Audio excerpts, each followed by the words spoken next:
நானதேது நீயதேது நடுவில் நின்றதேதடா கோனதேது குருவதேது கூறிடும் குலாமரே.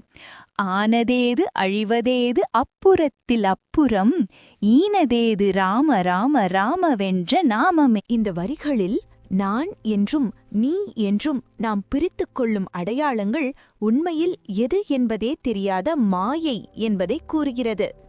நடுவில் நிற்பதாக நினைக்கப்படும் உலகம், உடல், மனம் ஆகியவையும் உண்மையா என்ற கேள்வி எழுகிறது. குரு என்று அழைக்கப்படுபவரும் வெளியில் ஒருவரல்ல.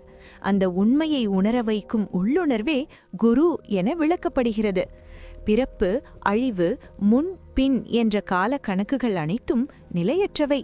அவற்றை தாண்டி நிற்கும் ஒரே நிலையான உண்மை ராம ராம என்ற நாமமாகும். அந்த நாமம் மனதை அமைதிப்படுத்தி நான் நீ என்ற வேறுபாட்டை கரைத்து ஒருமை உணர்வை நமக்கு மேலே இருக்கும் பரம்பொருள் நமசிவாயமே.